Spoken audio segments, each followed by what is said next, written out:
lessons can be learned. The impairments of created things, the role of a person as the servant, and God as the master. His creation is the wherewithal of the worship, puja. The person is the worshipper, and God is the worshipped. The game called life is played with these. Okay. Thank you, Sister Sankita.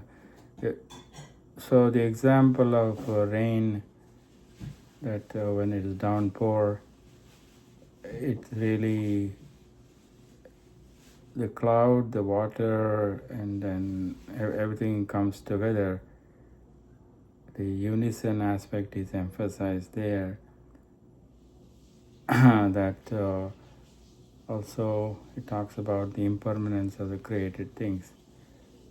Everything outwardly is always changing. That's why it's referred to as Jagat. Jagat, come and go. I think that's what it means. So everything is going according to the divine will. So the aspect of servant and God, that we as individual soul seeking to serve the Paramatma, which also part of everyone's divine existence. So whether you take that as a worshipper, the worshipped, the Swami is focusing on, we have to be remembering these thoughts in mind as we face the day-to-day life. Please share your input, what comes to your mind regarding this paragraph. As a servant and a master, I think that the Dasanubhava, that like Hanuman, he was a true servant of Lord Rama, with humility and always ready to serve whatever Swami, whatever Lord Rama wanted. And then that as an offering of whatever we do, whether we're making a worldly living or helping someone, anything is always being of service. So, please share your thought. Anything comes to your mind, please. It's just three of us, so please feel free to agree, disagree, or any comment, please.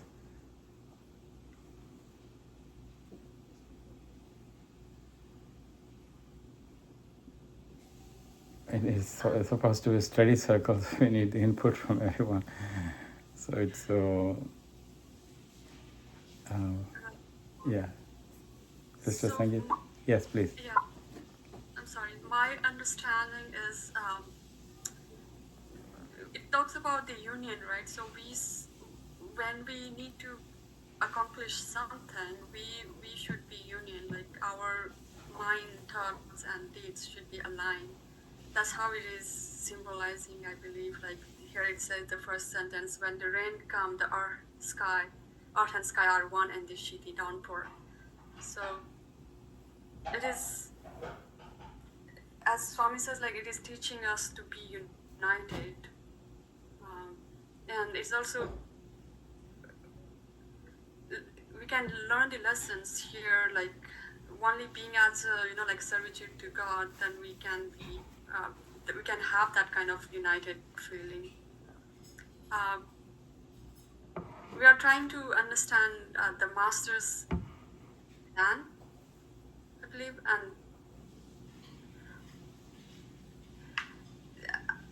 I'm not able to understand, like put in the sentence here, like but I got the essence, like the role, the what do you call it? Right. I mean, unity of thought, word, and deed. I think that's something very important point. Unison, that whatever we do, we have to put our heart and soul into it.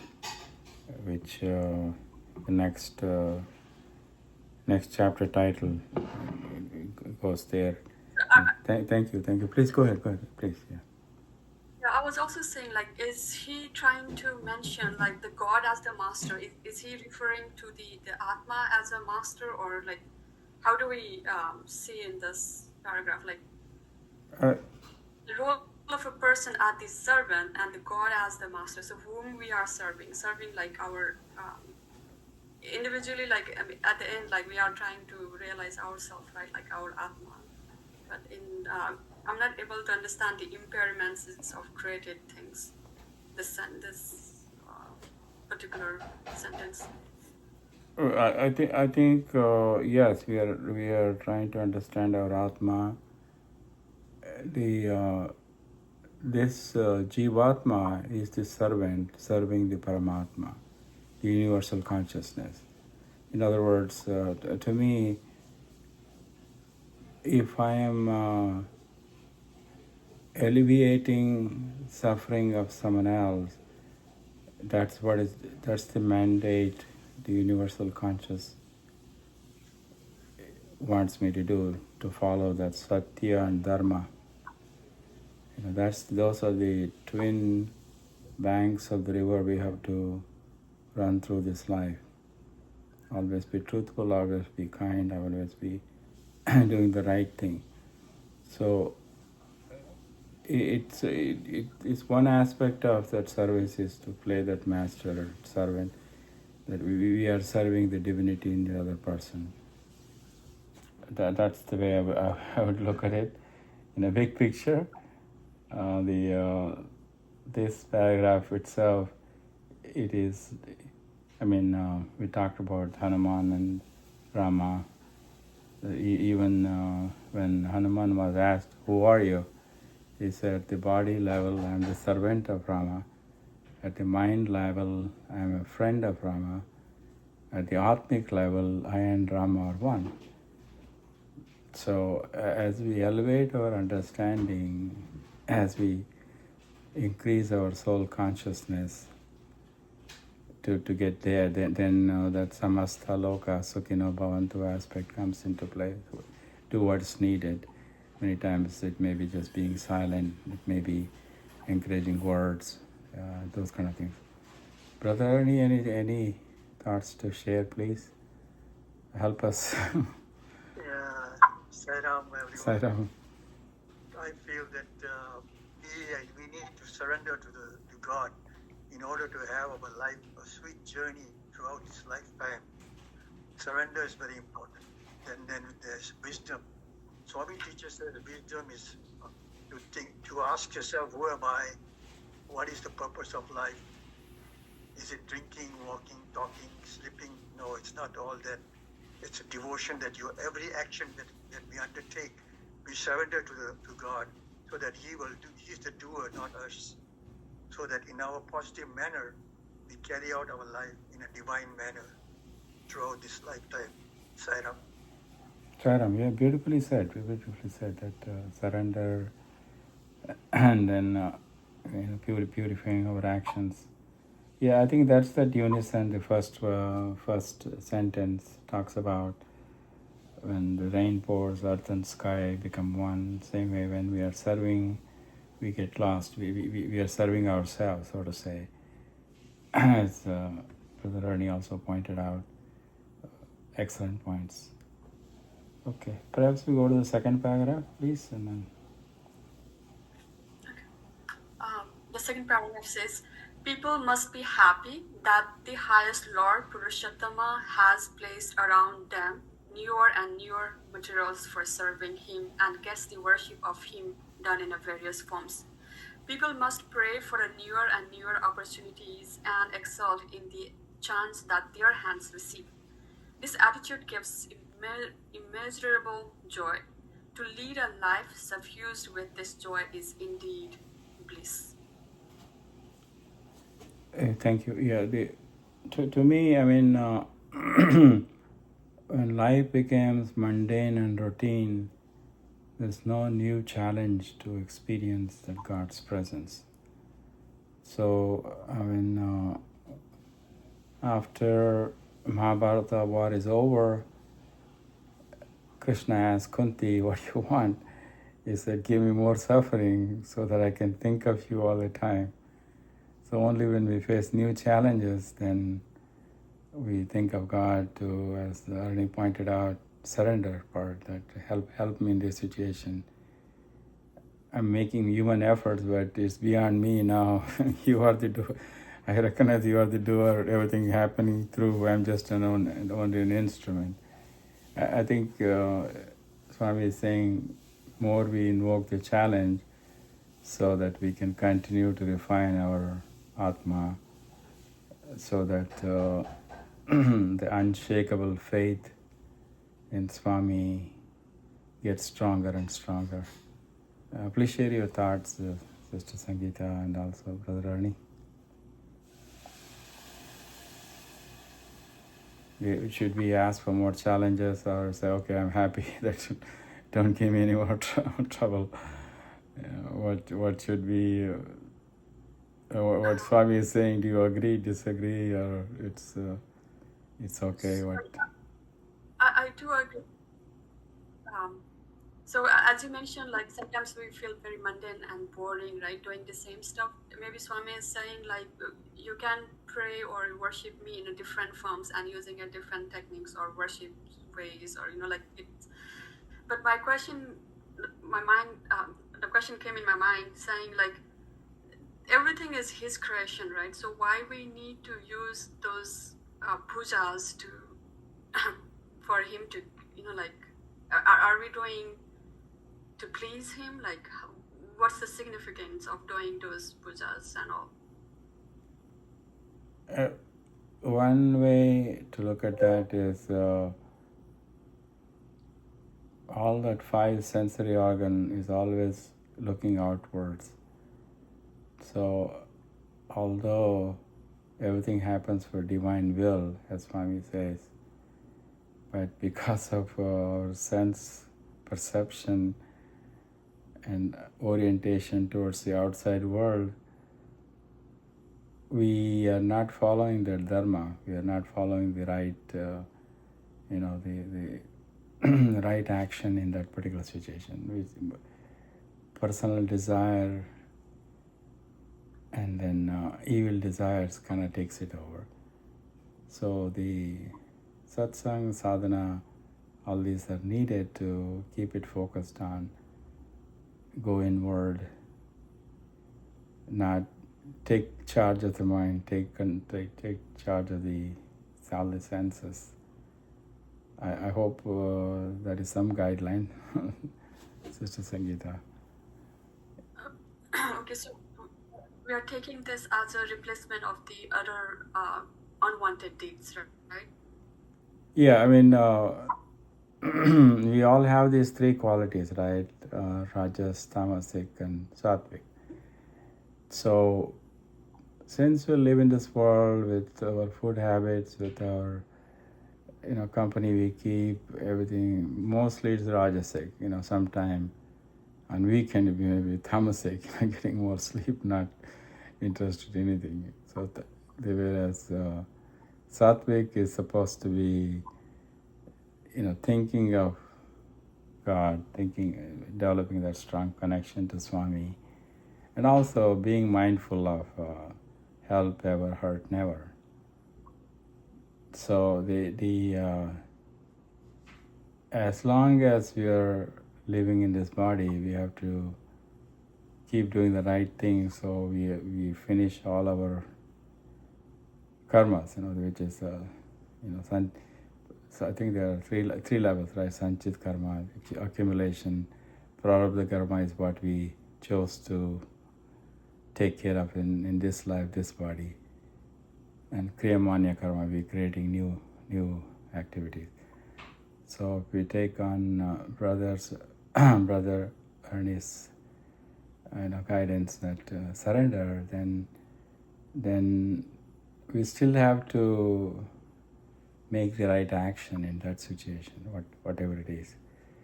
If I'm attending a funeral, they have to celebrate the life of the departed, and then also show the compassion to share the sorrow of that. So whatever the situation demands, that's just an example. The reason I mentioned that, just past week I attended a funeral, right, to one of our neighbors who passed away. So the continuous effort is needed to keep our focus on good Lord we remember, or whoever is dear to us, in our case, Swami. So I think that's why, although everything is dictated by God's will, still individual effort is needed, because we still have the vasanas. We still have certain tendencies, certain likes and dislikes. To undo that part, the effort is needed. Quiet time, contemplation of God, meditation, listening to bhajans, discourse, keeping the company of good people, reading stories of important, devotees who have gone through the suffering, something. And Swami has said that he will always, he has the rope around us once we come to his fold. So he will never let us go, but he will let us go to the most critical point, and finally you say, Baba, help me here. Then he pulls you back and give the right solution for that situation. So we have to make, as long as the breath inhalation, exhalation happens, we have to make effort. Hopefully it's a sattvic effort. If not, if it is rajasic or tamasic effort, then to regroup and then get back. Mistakes happen. That's what life is all about. It again, to regroup and go forward. Brother Arni, please. Sairam, everyone. Sairam. I think the power of prayer is so much powerful that Swami once said that the power of prayer can move mountains. And thus, in our daily life, the first thing when I wake up from my bed, I have mentioned Om Sri Sai Ram. That's the only powerful prayer that I have for Swami, so that he will guide me throughout the day. That all activities I undertake will be his guidance. Sai Ram. Yes, prayer. That's excellent. That's the way to go. Start the day with Bhagwan, and then he will carry us through the rest of the day. And again, thanking at night. Very good, excellent habit.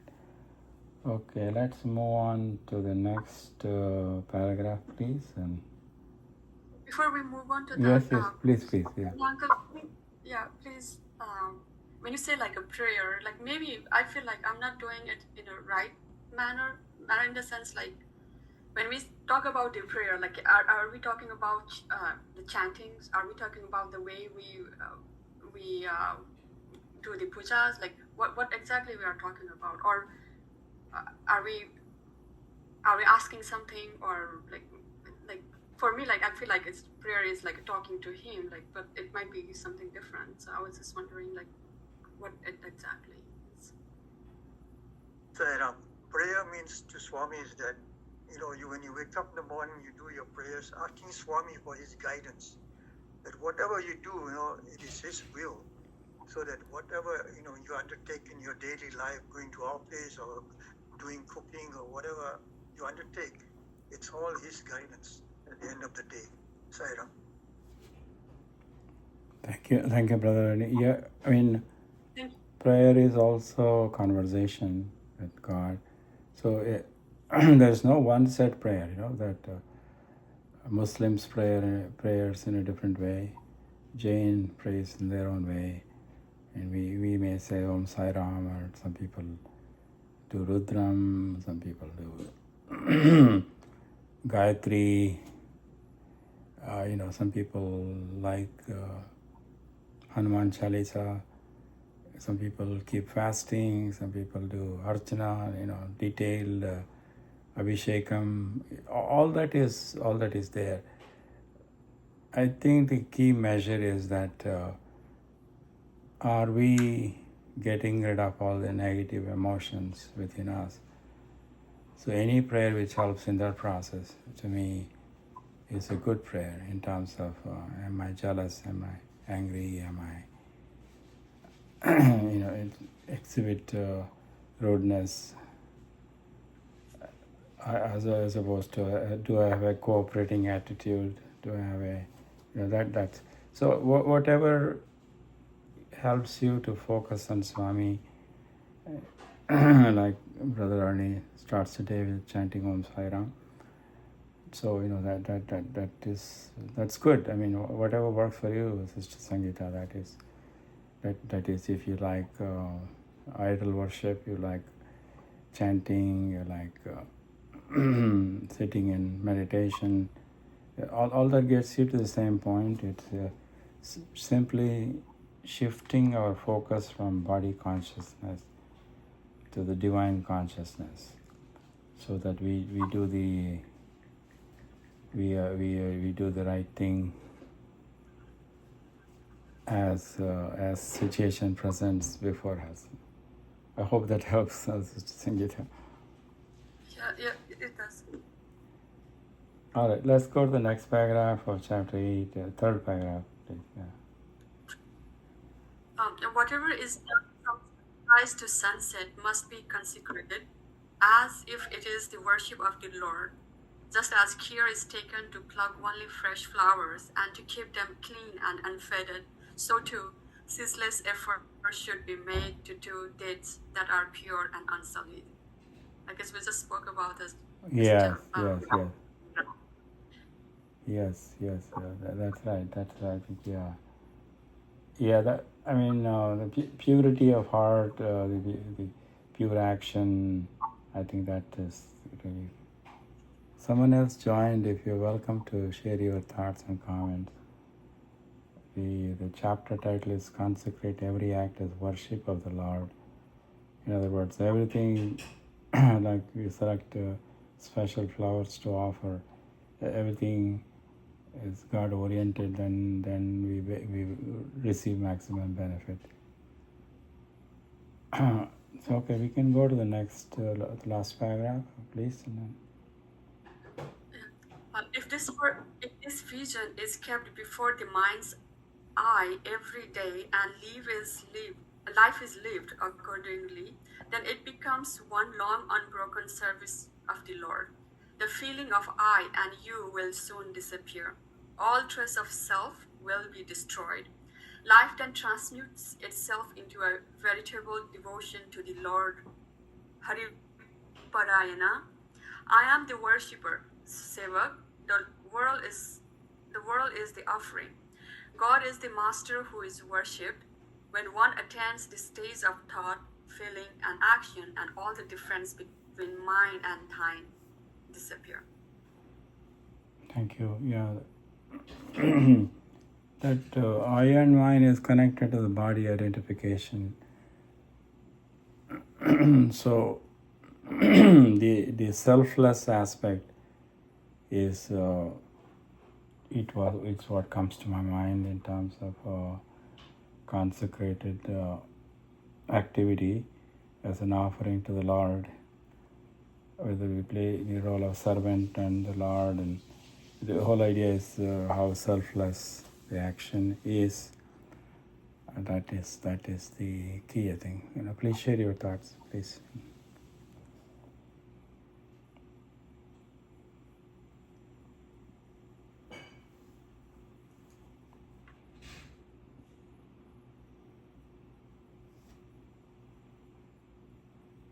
If not, I'll go to the next chapter.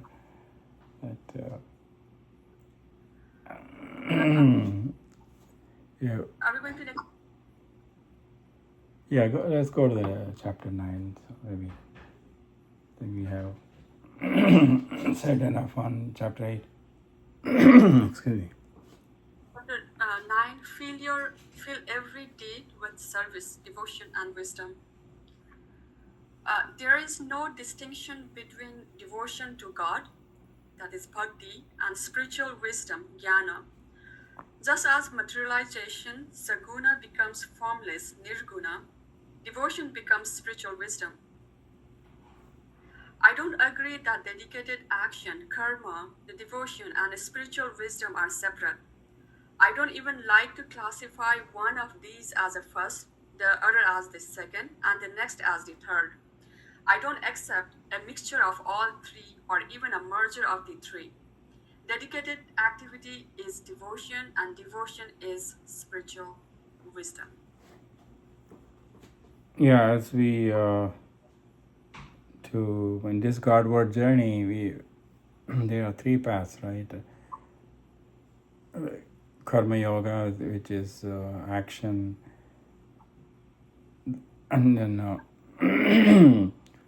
the bhakti marga, that which is the devotion, and then path of knowledge, which is jnana marga.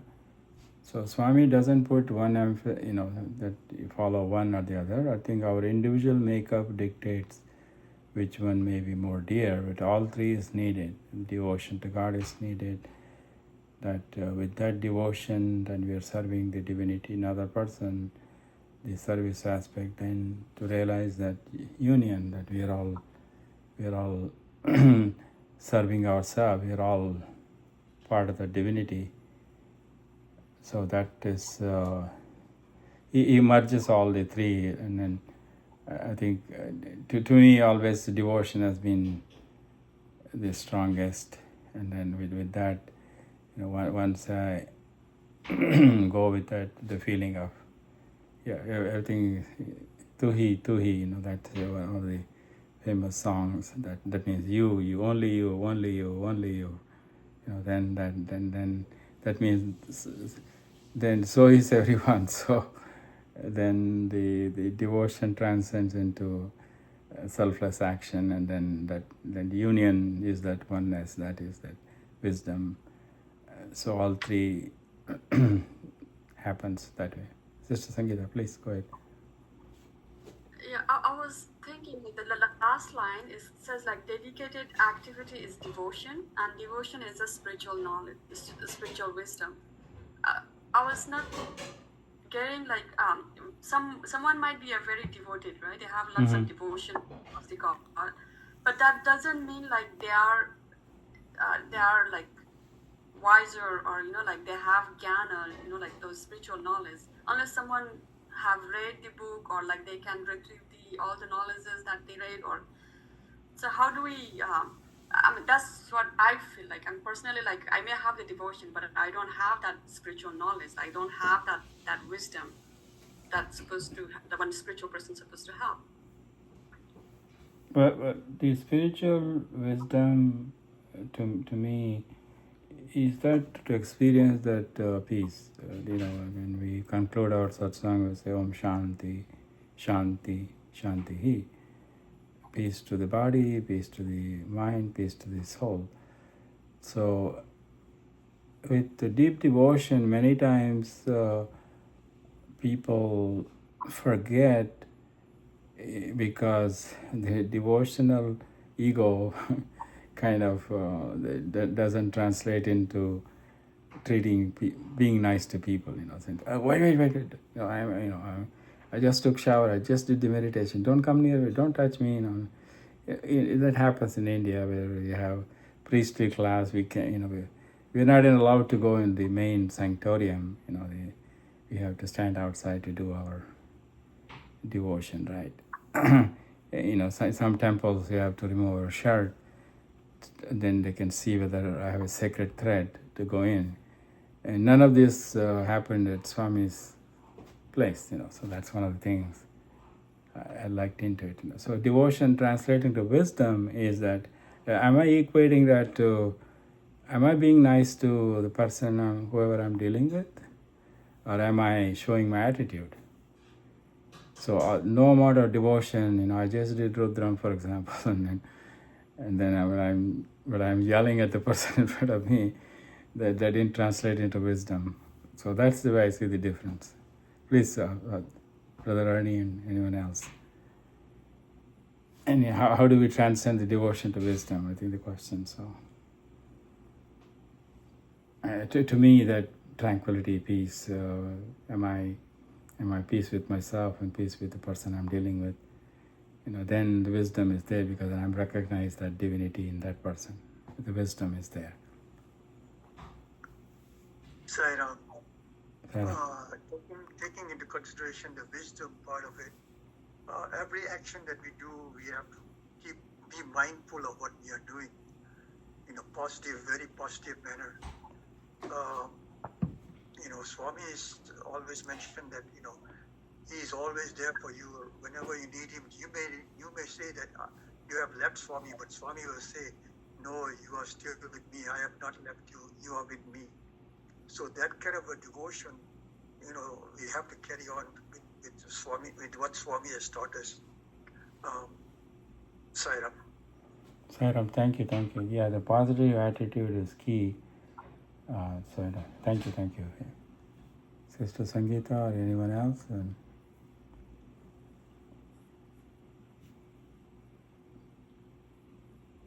So to summarize this chapter, I think being mindful of every activity as an offering to the Lord, that's what Swami is driving at, to see see that the right action is taken. That's what the gist I got out of it. Anyone else wish to make a comment, closing comment on chapter 8?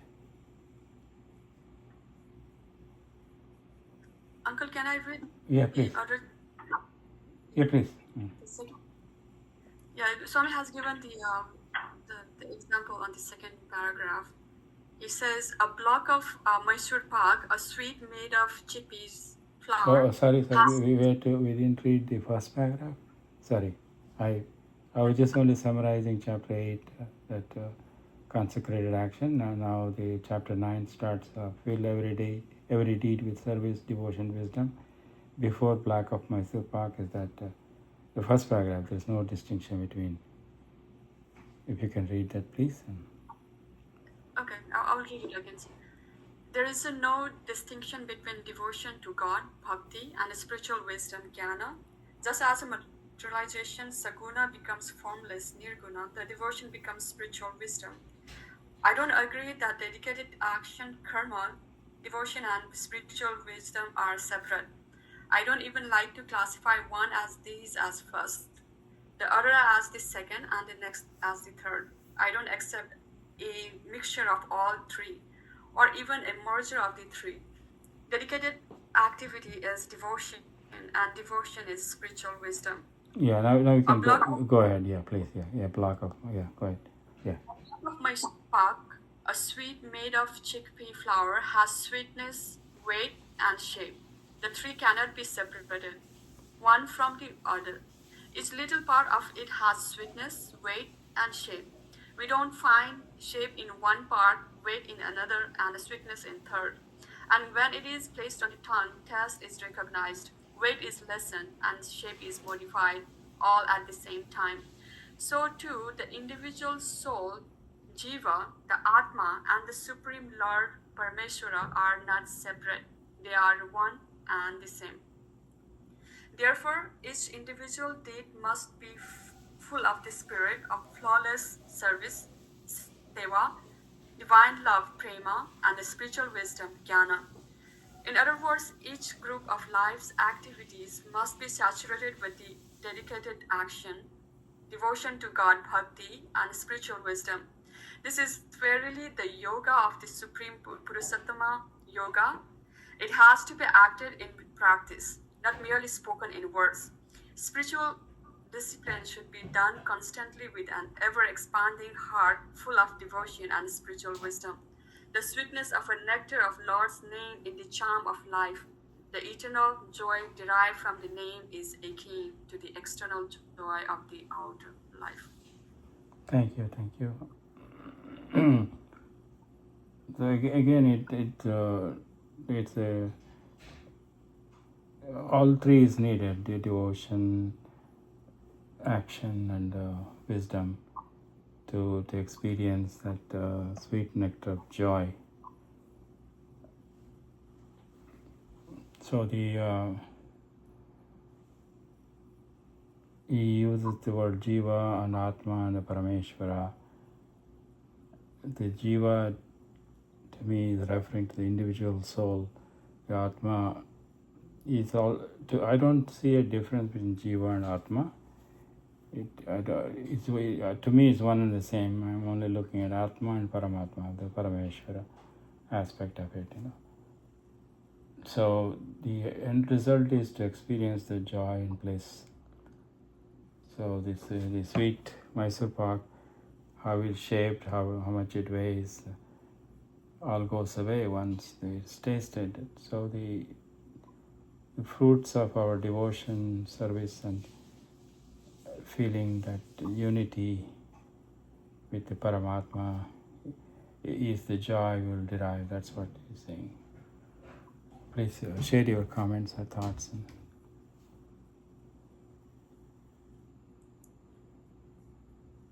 Anything else to be added there?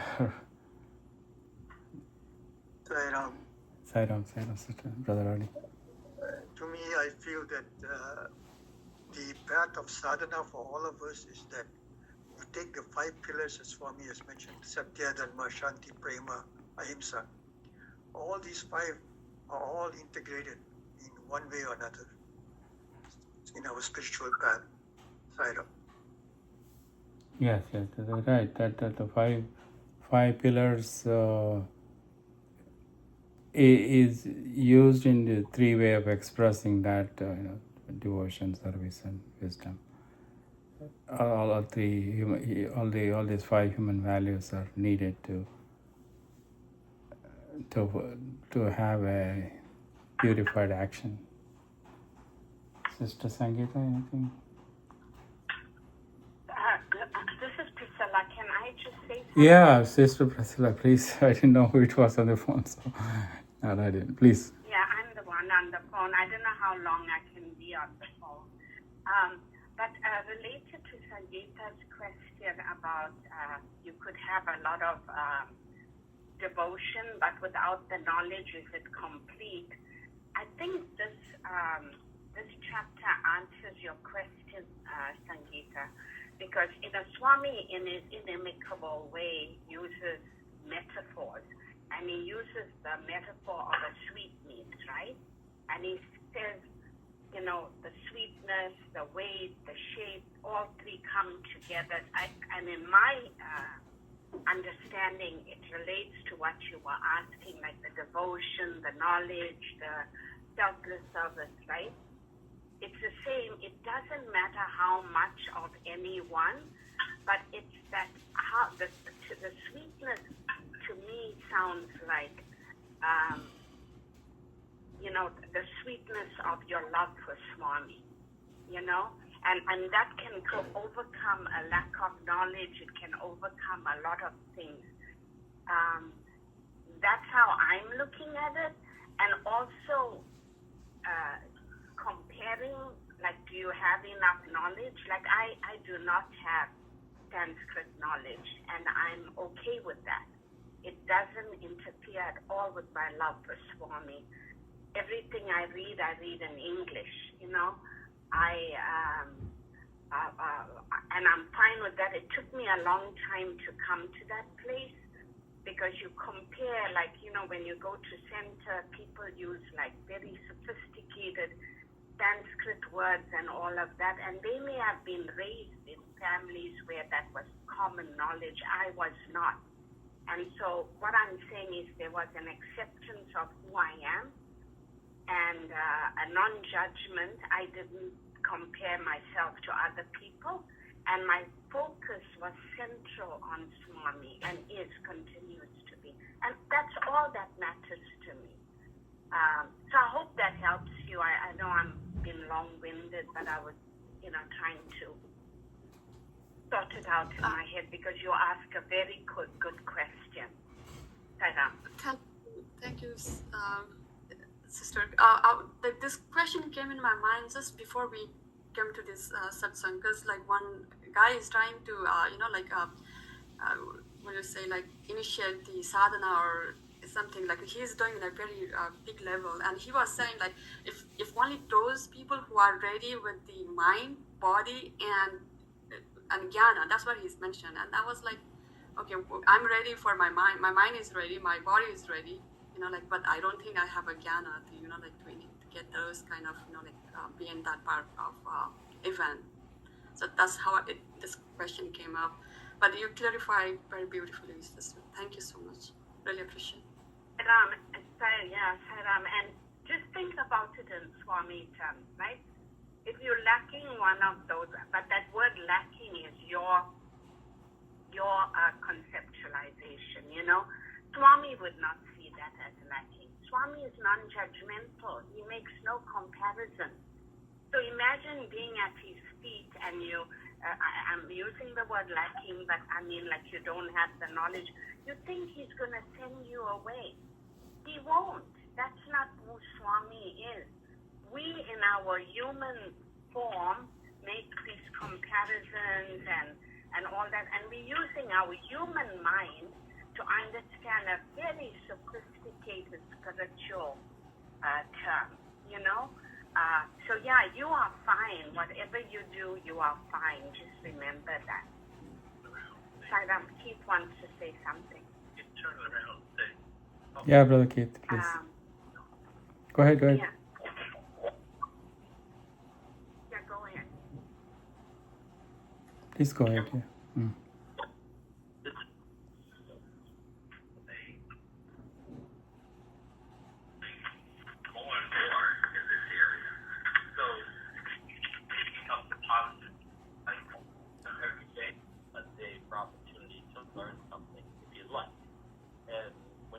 That way, it's a very exciting journey that you're on, and the journey runs your entire life existence on Earth, this human existence.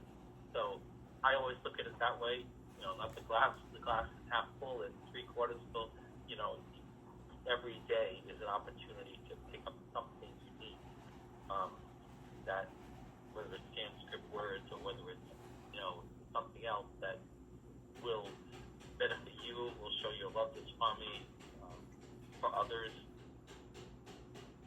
And it's our love, right? It's our devotion that brings us to satsang.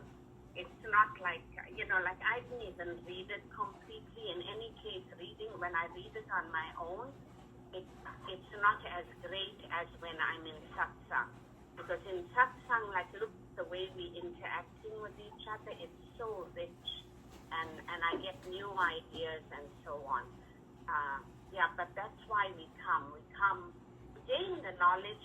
Sometimes I leave, to be honest, I leave satsang without gaining anything new, but that's okay. It was just being in the presence of other spiritual seeking beings which was important.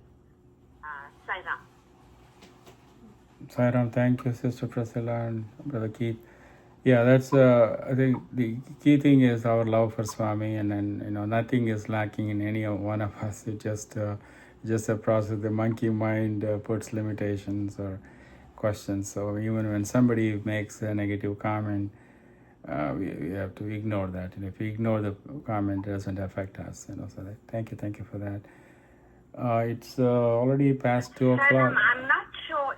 Were you all able to hear me? I have my AirPod on, and it looks like when I stopped speaking, there wasn't anything. Were you all able to hear me? Yes, we could hear love for Swami and coming to satsang and not saying anything at some satsang. Those are some of the things we brought up. And also, Brother Keith talks about learning new, positive, staying positive. Yeah, we got all that. Maybe there's something more said, but feel free to share. No. It's funny to hear like a blank because I think my AirPod fell out. Yeah, no, all is good. Thank you, Sairam. I heard it. Sister Sangeeta and Brother Arani, I hope you heard it too. What Sister Priscilla was talking. Okay, it's thank you everyone. It's already a little past 2 o'clock, so we'll conclude the study circle.